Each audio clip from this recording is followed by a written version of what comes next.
welcome back to my channel. If you are new here and like the video, be sure to hit the like and subscribe button for more content. Thank you for watching. Hello everybody, this is part 3.5 of If the World Falls to Pieces. This is the bonus part to the series where we'll be venturing on to OsaSuna's point of view in the story. Although if you've seen the past couple of parts, this is angsty. While this is a bonus part, this is really relevant to the actual storyline. If you have not seen any of the previous parts, not to worry, I will put them in the description for you. I did make this specifically for 3.5 of If the World Falls to Pieces, as we need a little OsaSuna action, and well, here it is. So again, if you have seen this, get ready for angst. There are also mentions of blood and death. Enjoy! Hello my lovely viewers. Looking for some affordable and good quality anime merch? Want to support your favorite Haikyuu team or join UA? What about joining the Straw Hat Pirates for an adventure or two? Want to join the Black Wolves or the Fairy Tale Guild? Well, this site has that and so much more. Use my discount code and receive 10% off your entire order. Link and code is in the description. Thank you so much for watching.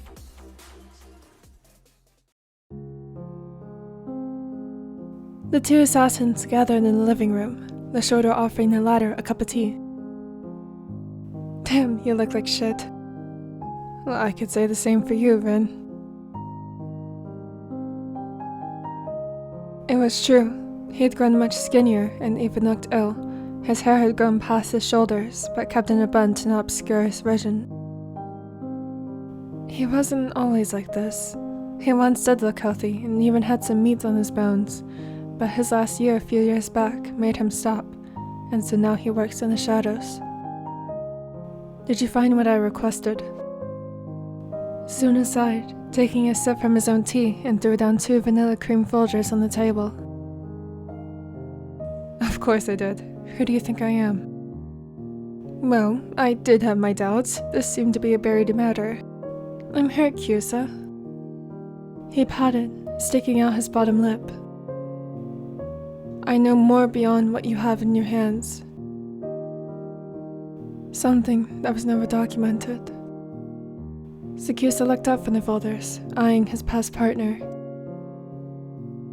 Suna used to be a skilled assassin, almost better than he. The raven looked back down at the folder, seeing the same one that had the blonde's face on it, but now seeing his twins in the other.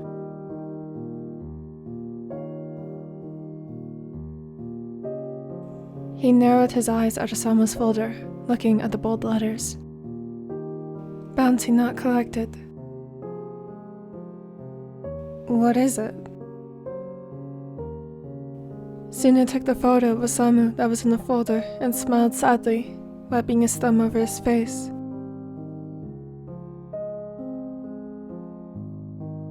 Osamu Miya was my last kill.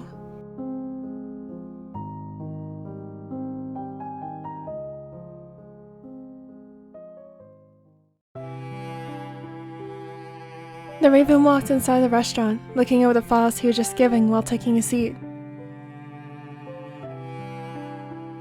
Waiting on his food, he glanced at the contents, nearly doubling over, seeing the bounty on a pair of twins. 10,000?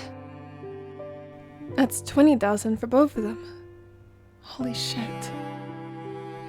That would set him up for a while. Hell, that would be enough to finally leave this hellhole. Even half of that. Maybe he could get his partner, Kyusa, on it and split the money. He was surprised to see that there were no crimes reported on the two. That was odd. All their kills were done to bad people. By the looks of it, these twins were innocent.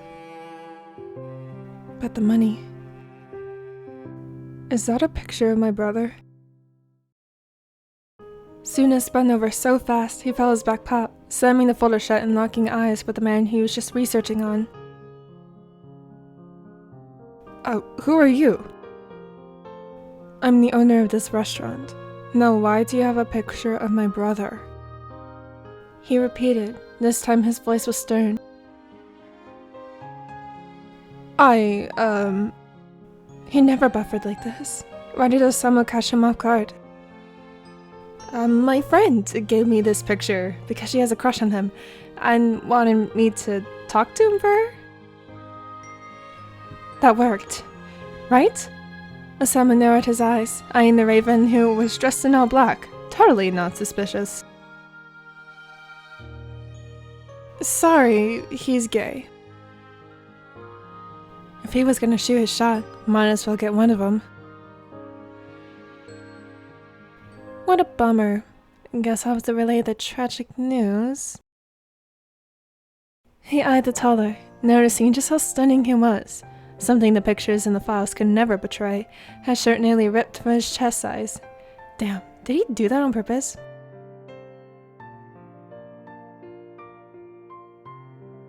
Suna licked his lips.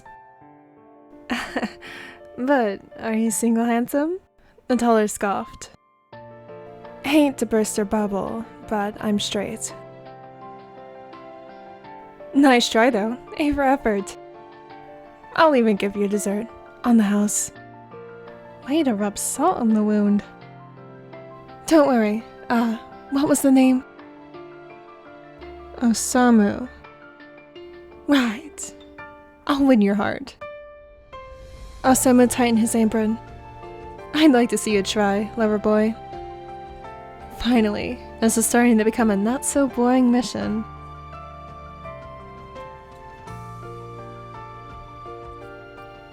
Suna banged his head against the wall. What the hell? He threw a knife, the blade plunging into the wall, completely missing his target. He never was good with knives, looking at the files.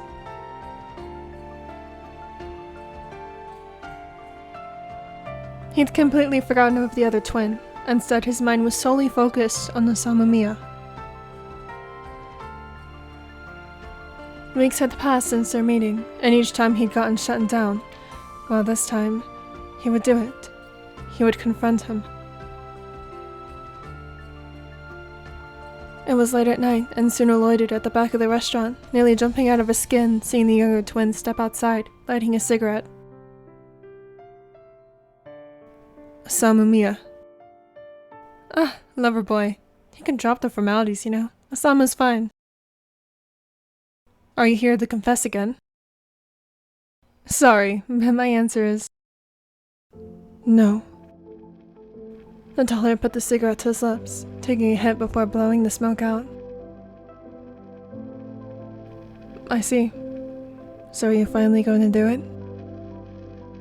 Are you going to kill me? Suna looked up from the ground and walked closer towards his target. How did you know? Well, I didn't just see that picture of my brother in that folder. I saw mine too. I've heard of assassins, and how we did have them. I just never bumped into them before, well, until now. The fact you have our picture means we're next. Isn't that right? He was smart. He'd give him that. It was almost a shame that he was going to be killed. Yes. He'd never been caught like this before. It was almost thrilling. Let's make a deal, lover boy.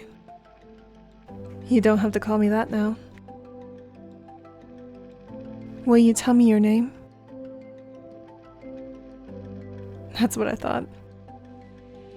Osama put out the cigarette and leaned against the brick wall.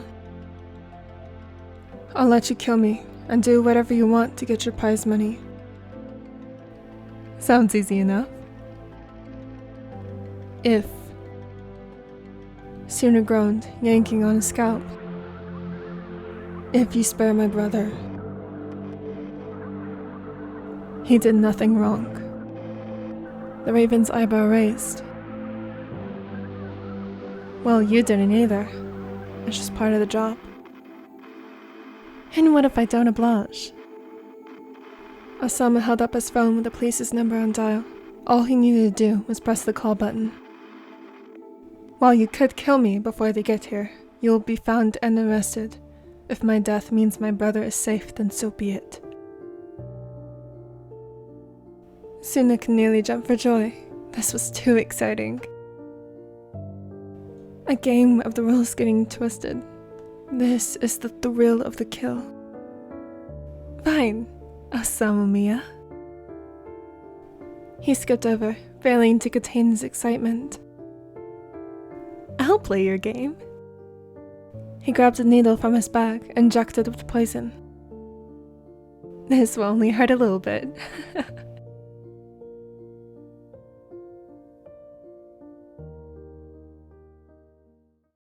Osama woke up to the blinding lights, his twin brother sobbing over him, yet he wasn't able to hear him.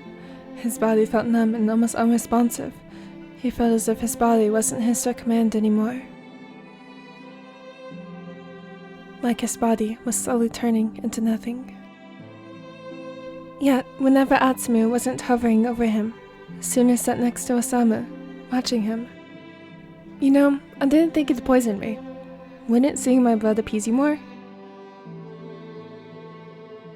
I actually have a fear of blood. This made Osama laugh. The irony was too much. An assassin afraid of blood. That's amazing. Yeah, laugh it up. And it was like this, every day. Their conversations turned into more than the small chit-chat they would have at Osama's restaurant. It became long, heartfelt words they would share.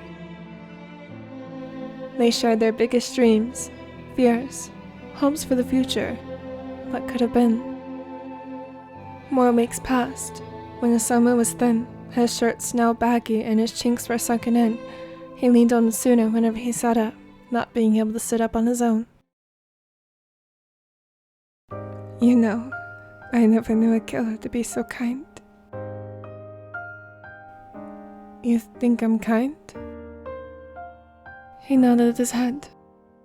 And beautiful. No one had ever said that to him. Kind, beautiful.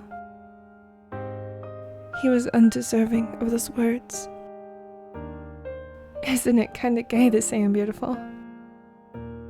He joked, making the latter choke out a laugh. You know I said that because I knew you were gonna kill me, right? So you're... Yes, lover boy, I'm gay. He stayed silent. Suna couldn't help but think if maybe in another life, if he'd been brought up differently, better, then maybe he could have had a future with Osama. My name is Suna Rentaro. It all came so sudden that Osama could have swore he'd imagined it, but Suna's golden gaze hadn't wavered. Osama was so happy, he could almost cry. For the first time in ages, he smiled. Sunarin, it suits you. This wasn't fun anymore. He stared at the twin with an expression he couldn't quite pin down. This wasn't thrilling anymore. Well, Sunarin, you won. This wasn't rewarding. You stole my heart, just like you said you would. This was agonizing. Osama was dying in front of him. What did he do?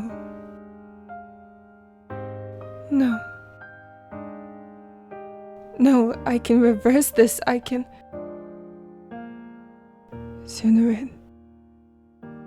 He grabbed his hand, seizing him of words. It's too late for me. But please, make sure my brother doesn't endure the same fate. Protect my brother. That night was Osama's last.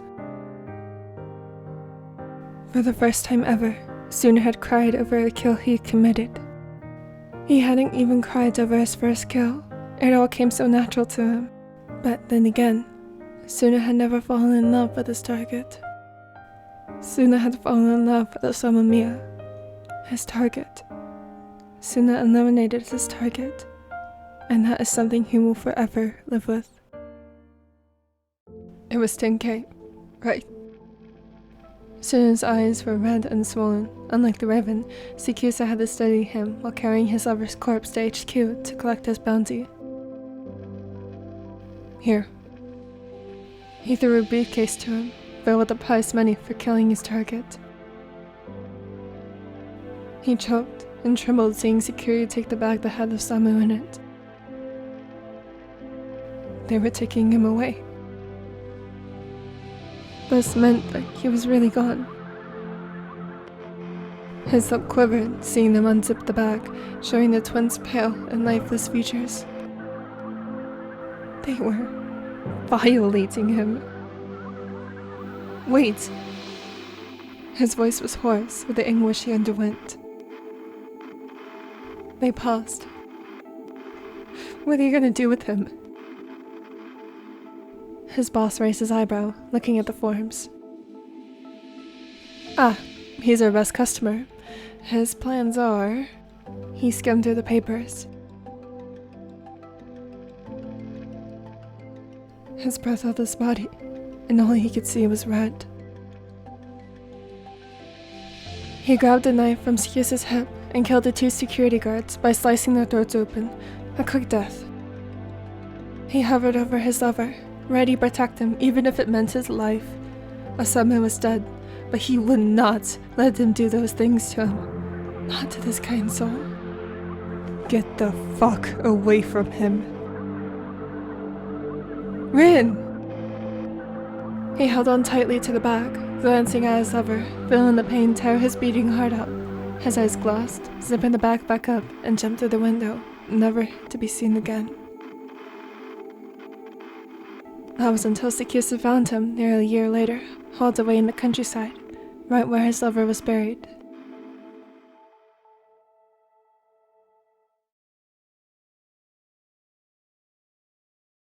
Tsukasa paused, taking a long time to process it all.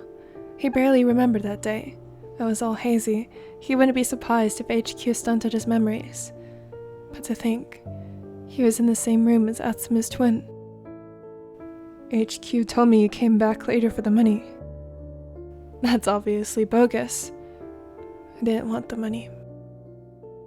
I did my best to cover up traces of his brother, but it seems I was only able to do it for so long.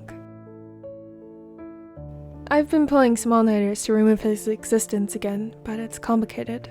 Turns out the one who ordered the kill is quite pissed he didn't get Samu, so he's insistent on getting Atsumu. It was all making sense. The last piece of the puzzle was finally clicking. Atsumu hadn't been killed because of his brother's promise, and Suna covering it up.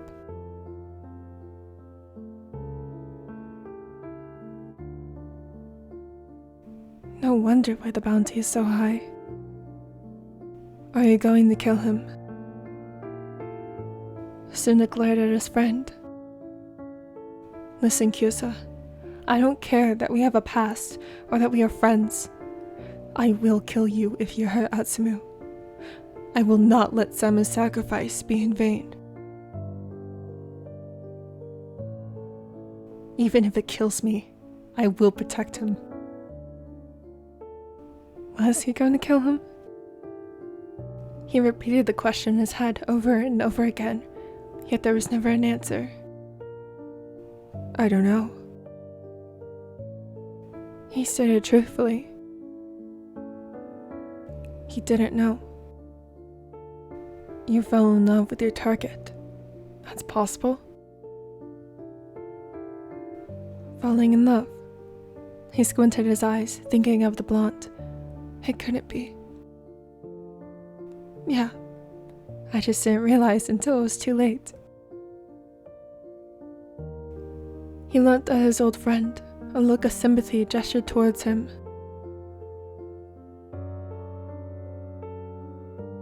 Look, I'm not saying anything. It's for you to decide.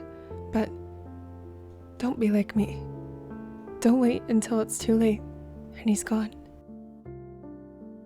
Because all that will remain is a feeling of loneliness so unbearable it hurts to live.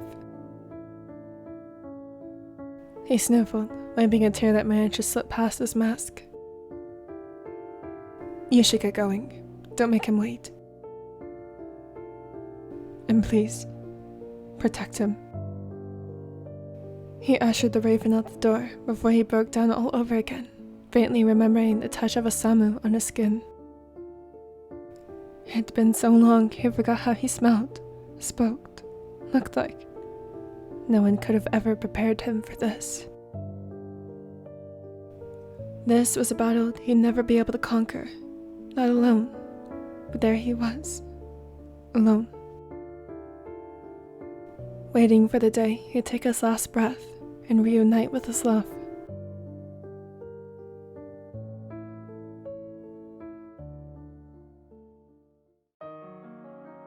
Tsukasa held the file of Atsuma's bounty in his hand, looking it all over. He glanced through the window from the balcony, seeing Atsuma watching TV in the living room. He groaned. Had he really become a fool? He grabbed a lighter from the table, setting the file on fire. I'm not going to do it. He wasn't going to kill Atsuma Miya. He heard footsteps thundered towards him. What the hell? Get back! The blonde had a fire extinguisher set and fired at what remained of the file. I had that under control. He looked at the balcony, now completely smothered in foam. Ugh, are you kidding me? I was trying to have a dramatic moment here. Dramatic? You? Don't make me regret it. He sighed, placing his head in his hand, massaging his temple. Regret what? Nothing. No, regret what? Miya? He warned, yet he spent the night bugging him non-stop, with Tsukasa refusing to give him a clear answer, definitely making him regret his decisions. Gosh, who created that word? Decisions. There we go. There we go. Yeah, perfect. Anyways, that was the bonus part of this series, which is really angsty. You just get a little interesting ending of me failing to speak English. I hope you guys enjoyed, because it's only going to get a little bit rockier from here. So yeah, see you with the next part. Thank you so much for watching. As always, if you like to be kept up to date, check out any of my social medias. I hope that you all have a wonderful day or evening.